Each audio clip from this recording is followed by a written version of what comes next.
ಬೆಳಗಾವಿ ಜಿಲ್ಲೆಯಾದ್ಯಂತ ಮುಂದುವರೆದ ಧಾರಾಕಾರ ಮಳೆಯಾಗ್ತಾ ಇದ್ದು ಈ ಹಿನ್ನೆಲೆ ಖಾನಾಪುರ ಮತ್ತು ಬೆಳಗಾವಿಯ ಶಾಲಾ ಕಾಲೇಜುಗಳಿಗೆ 2 ದಿನ ಕಾಲ ರಜೆಯನ್ನು ಘೋಷಿಸಲಾಗಿದೆ. ಮುಂಜಾಗ್ರತಾ ಕ್ರಮವಾಗಿ ಜಿಲ್ಲಾಧಿಕಾರಿ ಮೊಹಮ್ಮದ್ ರೋಷನ್ ಈ ಆದೇಶ ಹೊರಡಿಸಿದ್ದಾರೆ.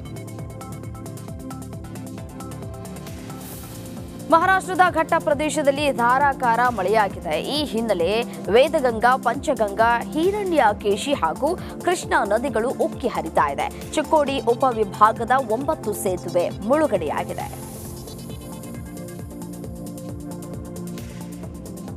ಬೆಳಗಾವಿಯಲ್ಲಿ ಜಿಲ್ಲೆಯಾದ್ಯಂತ ಸುರಿತಾ ಇರುವಂತಹ ಧಾರಾಕಾರ ಮಳೆಗೆ ನೇಕಾರನ ಮನೆ ಗೋಡೆ ಕುಸಿತವಾಗಿದೆ.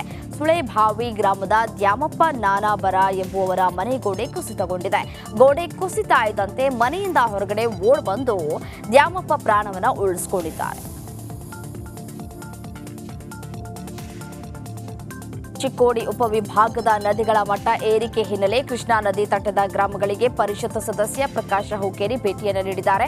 ಈ ವೇಳೆ ಪ್ರವಾಹ ಪರಿಸ್ಥಿತಿ ಬಗ್ಗೆ ಅಧಿಕಾರಿಗಳಿಂದ ಮಾಹಿತಿಯನ್ನು ಕೂಡ ಪಡೆದುಕೊಂಡು ಜೊತೆಗೆ ನದಿ ತೀರದ ಜನರಿಗೆ ಹೊಳೆಗೆ ಇಳಿಯದಂತೆ ಹುಕ್ಕೇರಿ ಸೂಚನೆಯನ್ನು ಕೂಡ ಕೊಟ್ಟಿದ್ದಾರೆ. ಪುಣೆಯ ಬಿಗ್ವಾನಲ್ಲಿರುವಂತಹ ಶ್ರೀ ಭಕ್ತಿಲಿಂಗ ಹವಾ ಮಲ್ಲಿನಾಥ ಆಶ್ರಮದಲ್ಲಿ ಅದ್ಧೂರಿ ಗುರು ಪೂರ್ಣಿಮಾ ಉತ್ಸವವನ್ನು ಆಚರಣೆ ಮಾಡಲಾಗಿದೆ. ಪರಮ ಪೂಜ್ಯ ಶ್ರೀ ಹವಾ ಮಲ್ಲಿನಾಥ ಮಹಾರಾಜ ನಿರಗುಡಿ ಅವರ ಗುರುವಂದನಾ ಕಾರ್ಯಕ್ರಮಕ್ಕೆ ಕರ್ನಾಟಕ, ಮಹಾರಾಷ್ಟ್ರ ಸೇರಿದಂತೆ ದೇಶದ ನಾನಾ ರಾಜ್ಯಗಳಿಂದ ಸಹಸ್ರಾರು ಭಕ್ತರು ಆಗಮಿಸಿದ್ರು. ನಸುಕಿನ ಜಾವದಿಂದಲೇ ಗಂಟೆಗಟ್ಟಲೆ ಸರದಿ ಸಾಲಿನಲ್ಲಿ ನಿಂತು ಪೂಜ್ಯರಿಗೆ ಗುರುವಂದನೆ ಸಲ್ಲಿಸಿದ್ರು. ಈ ವೇಳೆ ಪರಮ ಪೂಜ್ಯರ ನಿರಂತರವಾಗಿ ಸರ್ವ ಭಕ್ತರಿಗೆ ಶಾಲನ್ನು ಹೊದಿಸಿ ದರ್ಶನವನ್ನು ನೀಡಿ ಆಶೀರ್ವಾದವನ್ನು ಕೂಡ ಮಾಡಿದ್ದಾರೆ. ಉತ್ತರ ಕನ್ನಡ ಜಿಲ್ಲೆಯಲ್ಲಿನ ನೆರೆ ಕುರಿತು ಸಿಎಂ ಸಿದ್ದರಾಮಯ್ಯ ನೇತೃತ್ವದಲ್ಲಿ ಅಧಿಕಾರಿಗಳ ಜೊತೆ ಸಭೆಯನ್ನ ಮಾಡಿದ್ರು. ಕಾರವಾರದ ಜಿಲ್ಲಾ ಪಂಚಾಯತ್ ಸಭಾಂಗಣದಲ್ಲಿ ನೌಕಾದಳ, ಕೆಪಿಸಿ ಹಾಗೂ ಜಿಲ್ಲಾಡಳಿತದ ಅಧಿಕಾರಿಗಳ ಸಭೆಯನ್ನು ನಡೆಸಲಾಯಿತು. ಈ ವೇಳೆ ಐಆರ್ಬಿ ವಿರುದ್ಧ ಕಿಡಿಕಾರಿದ ಸಿಎಂ ಕೆಲಸ ಆಗದಿದ್ರೂ ಟೋಲ್ ಹೇಗೆ ಸಂಗ್ರಹ ಮಾಡ್ತಾ ಇದ್ದೀರಿ ಅಂತ ಹೇಳಿ ಪ್ರಶ್ನೆ ಮಾಡಿದ್ದಾರೆ. ಬೆಂಗಳೂರು ಮಂಗಳೂರು ರಾಷ್ಟ್ರೀಯ ಹೆದ್ದಾರಿ ಬಳಿ ಶಿರಾಡಿ ಘಾಟ್ನಲ್ಲಿ ಸುರಂಗ ಮಾರ್ಗ ಯೋಜನೆ ಮತ್ತೆ ಜೀವ ಪಡೆದಿದೆ. ಎಚ್ಡಿ ಕುಮಾರಸ್ವಾಮಿ ಕೇಂದ್ರ ಮಂತ್ರಿಯಾದ ಬೆನ್ನಲ್ಲೇ ಸುರಂಗ ಮಾರ್ಗದ ಬಗ್ಗೆ ಪ್ರಸ್ತಾಪಿಸಿದ್ದಾರೆ. ಶಿರಾಡಿ ಘಾಟ್ ರಸ್ತೆ ನಿರಂತರ ಕುಸಿತ, ಚತುಷ್ಪಥ ರಸ್ತೆ ನಿರ್ಮಾಣಕ್ಕೆ, ಅರಣ್ಯ ನಾಶ ತಪ್ಪಿಸುವುದಕ್ಕೆ ಸುರಂಗ ಮಾರ್ಗವನ್ನು ಪ್ರಸ್ತಾಪಿಸಲಾಗಿದೆ. ವಿಜಯನಗರ ಜಿಲ್ಲೆಯಲ್ಲಿ ಜನರು ಮಳೆಗೆ ಹೈರಾಣರಾಗಿ ಹೋಗಿದ್ದಾರೆ. ಥಂಡಿ ಮಿಶ್ರಿತ ಗಾಳಿ ಜೊತೆಗೆ ಮಳೆಗೆ ಹೊಸಪೇಟೆ ಮಂದಿ ಪರದಾಡಿದ್ದಾರೆ. ಕೆಲಸ ಕಾರ್ಯಕ್ಕೆ ಹೋಗೋದಕ್ಕೆ ಬರೋದಕ್ಕೆ ಗಾಳಿ ಮಳೆ ಕಿರಿಕಿರಿಯನ್ನ ಉಂಟು ಮಾಡ್ತಾ ಇದೆ. ಜೊತೆಗೆ ಜನರಿಗೆ ಶೀತ, ಜ್ವರ, ಇತರೆ ಅನಾರೋಗ್ಯದ ಭೀತಿ ಕೂಡ ಎದುರಾಗಿದೆ. ಶಿವಮೊಗ್ಗ ಕೇಂದ್ರ ಕಾರಾಗೃಹದ ಮೇಲೆ ಪೊಲೀಸರು ದಾಳಿ ನಡೆಸಿದ್ರು. ಮಾದಕ ವಸ್ತುಗಳು ಕೇಂದ್ರ ಕಾರಾಗೃಹದಲ್ಲಿ ಸಿಗ್ತಾ ಇದೆ ಎನ್ನುವ ಮಾಹಿತಿಯ ಮೇರೆಗೆ ದಾಳಿಯನ್ನು ನಡೆಸಲಾಗಿದೆ. 60ಕ್ಕೂ ಹೆಚ್ಚು ಪೊಲೀಸರು ಕೇಂದ್ರ ಕಾರಾಗೃಹದ ಮೇಲೆ ದಾಳಿ ನಡೆಸಿದ್ದು, ಶಿವಮೊಗ್ಗ ಎಸ್ಪಿ ಜಿಕೆ ಮಿಥುನ್ ಕುಮಾರ್ ನೇತೃತ್ವದಲ್ಲಿ ದಾಳಿಯನ್ನು ನಡೆಸಲಾಗಿದೆ. ಬೆಂಗಳೂರಿನ ಜೆಪಿ ನಗರದ ಕಡಬಂಸ್ ಆಸ್ಪತ್ರೆ ಇತ್ತೀಚೆಗೆ ನಡೆಸ್ತಾ ಇರುವಂತಹ ಅಧ್ಯಯನದಲ್ಲಿ ಹಲವು ಕಳವಳಕಾರಿ ವಿಚಾರ ಬೆಳಕಿಗೆ ಬಂದಿದೆ. ಒತ್ತಡ, ಕೌಟುಂಬಿಕ ಕಲಹ, ಮದ್ಯಪಾನದಿಂದ ಸಿಟಿ ಜನರ ಮಾನಸಿಕ ಆರೋಗ್ಯ ಹದಗೆಟ್ಟಿದೆ. ಮಾನಸಿಕ ಅನಾರೋಗ್ಯದ ಚಿಕಿತ್ಸೆಗಾಗಿ ಬರುವ 30% ಜನರಿಗೆ ತುರ್ತು ಚಿಕಿತ್ಸೆಯ ಅಗತ್ಯವಿದೆ ಅಂತ ವರದಿಯಲ್ಲಿ ಹೇಳಲಾಗಿದೆ. ನಮ್ಮ ಎಮರ್ಜೆನ್ಸಿ ವಾರ್ಡ್ಗೆ ಬರೋ ಪೇಷಂಟ್ಸ್ ಅಲಾರ್ಮಿಂಗ್ ರೇಟಲ್ಲಿ ಇನ್ಕ್ರೀಸ್ ಆಗಿತ್ತು. ಅದನ್ನು ಕಂಡು ಬಂದು ನಾವು ಈ ಅಧ್ಯಯನ ಮಾಡೋಣ ಅಂತ ಡಿಸೈಡ್ ಮಾಡಿರೋದು.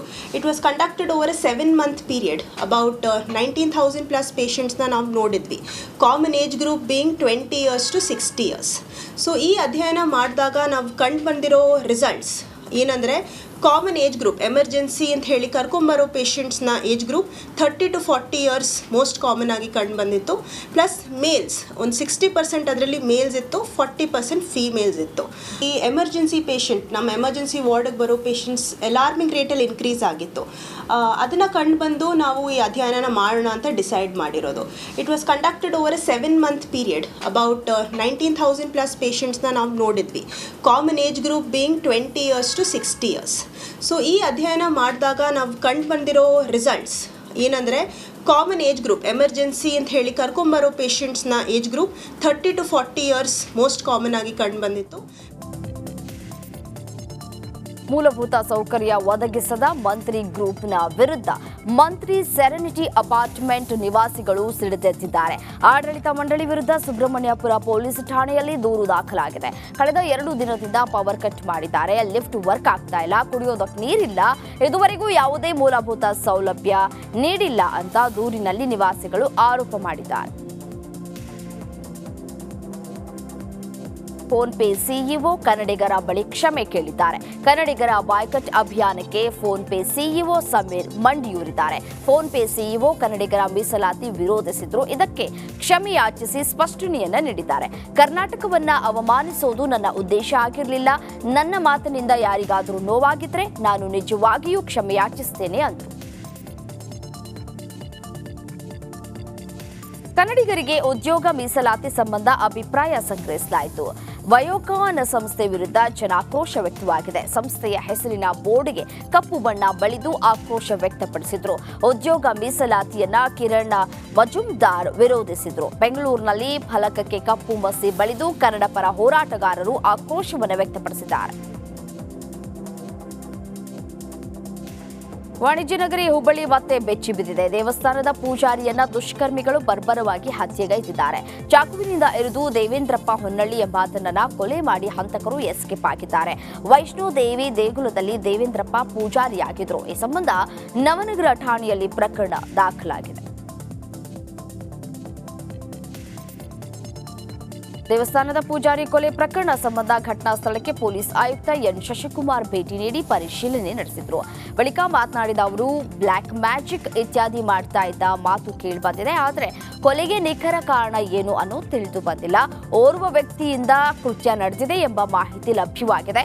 ಆರೋಪಿ ಬಂಧನಕ್ಕೆ ಪ್ರತ್ಯೇಕ ತಂಡವನ್ನು ರಚಿಸಲಾಗಿದೆ. ಆದಷ್ಟು ಬೇಗ ಆರೋಪಿಯನ್ನ ಬಂಧನ ಮಾಡ್ತೇವೆ ಅಂತ.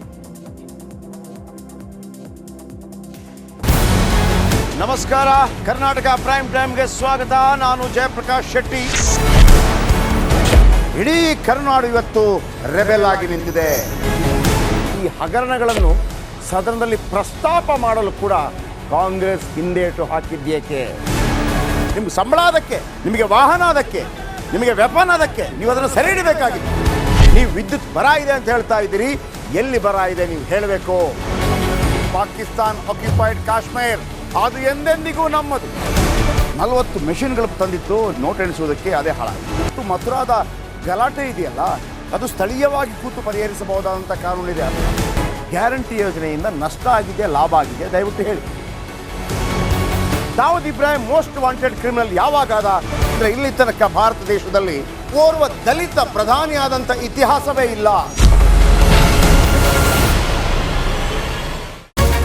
ರಿಪಬ್ಲಿಕ್ ವರ್ಲ್ಡ್ ಆಪ್ ಇದು ಕೇವಲ ಅಪ್ಲಿಕೇಶನ್ ಅಲ್ಲ, ಸಮಗ್ರ ಸುದ್ದಿಗಳ ಸಂಪರ್ಕ ಮಾರ್ಗಕ್ಕೆ ಕ್ರಾಂತಿಕಾರಿ ಬದಲಾವಣೆ.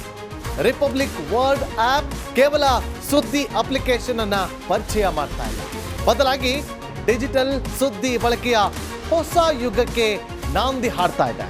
ಇದೊಂದು ಬ್ರೇಕಿಂಗ್ ನ್ಯೂಸ್, ಪ್ರಭಾವಶಾಲಿ ಕಾರ್ಯಕ್ರಮಗಳಿಗೆ ಗಟ್ಟಿಯಾದ ವೇದಿಕೆ. ರಿಪಬ್ಲಿಕ್ ವರ್ಲ್ಡ್ ಅಪ್ಲಿಕೇಶನ್ ಈಗ ಲೈವ್ ಆಗಿದೆ. ಗೂಗಲ್ ಪ್ಲೇ ಸ್ಟೋರ್ ಮತ್ತು ಆಪಲ್ ಆಪ್ ಸ್ಟೋರ್ ಎರಡರಲ್ಲೂ ಲಭ್ಯವಿದೆ. ಈಗಲೇ ಡೌನ್ಲೋಡ್ ಮಾಡಿ.